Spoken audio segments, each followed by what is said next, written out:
Oh, you all. Hello. It is Teeth. Good day. Good afternoon. Good evening. I hope all are well. I hope all are safe. So it's another early after the meridian day. So it's just under 3 after the meridian, and it's very quiet. But through this epiphany, I've noticed that people are becoming more one with the trees and then one with the energy. Oh, excuse me. One with the trees and one with the animals based off of the energy. So the energy, and some people are saying, hey, start recognizing your surroundings as living things. And like I said, that's where the animals and the plants come in, because it's like, oh, just this whole time, oh, I thought you were just a bird, or I thought you were just a this and that, or I thought you were just a weed. And then come to find out that the weeds are edible. And then come to find out that the animals, the birds and the bees, they communicate. And there is a connection there once you are connected. And like I say, I'm noticing that there's people who literally coming out, they're like, oh my gosh, did you know this herb cleanses the lymphatic system? Did you know dandelions are very nutritious? You know those little plants, they have like the tall stem and like the little yellow bush at the top. They kind of look like the sun, well, they're dandelions, but some people don't know what dandelions look like. I'm used to the dandelions that have, the little white fuzz on it. You blow it and they just blow everywhere like pollen. I thought those are dandelions. I don't really have the actual name, but I remember seeing weeds and you'll think, like, oh, those are bad. Get rid of them. And it's like, a guy referred to those weeds as a medicine cabinet. And I'm like, that is so true. Because this particular herb, I think it's called cleavers. They said it's a particular herb and it sticks to the hands and clothes.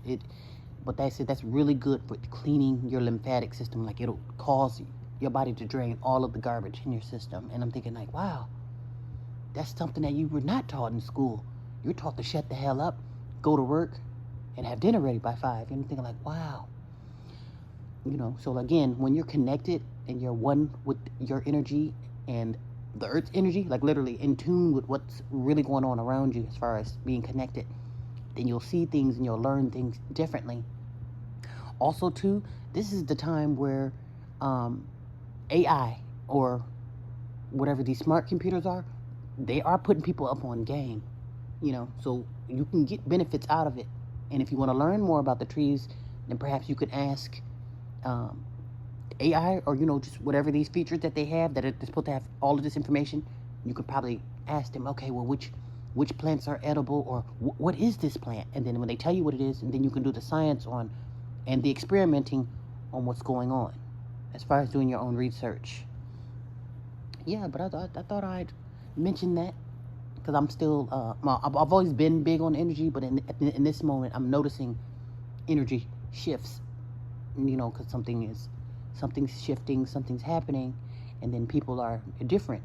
It's either the energy, that's another thing too, with the next blast of energy, or with this particular blast of energy, it's either going to make or break you. Are you going to get the energy hit and malfunction? Is it going to blow your server? Or are you going to gain the upgrade? And the data receptors, are you taking in the data, if you will? Taking in that energy? Or is that energy going to blow your server? Are you going to glitch, if you will? Because a lot of people, like even when your eyes or ears hear or see something that you haven't, and it's like your mind is blown. Sometimes you can't register what's really going on, especially when you have been born into a sick delusion, Perhaps everything that we know is the opposite. Maybe up is down, down is up. Maybe we're supposed to be up working at night. And then during the day, we're supposed to be resting, enjoying the sun. Like, for all, what do we know? What do we know? So, yeah, that's where I'm at now. I'm just noticing different energy shifts. And again, like I said, I'm becoming more in tune and more one with the living things, with the plants and with the birds and the bees and what are their true purposes. And I'm thinking, like, wow. Because even with that bird, that was literally, he left by now. I don't know if it was 2-3 birds or a bunch of them, but it was a particular bird for at least 2 days straight, maybe 2 days and some change. Just talked all day, every day. Whatever that was about. Maybe they were having a meeting. But like I said, I didn't quite understand what the communication part was, but I did know, obviously that bird was doing what it was supposed to do in that particular energy at that time.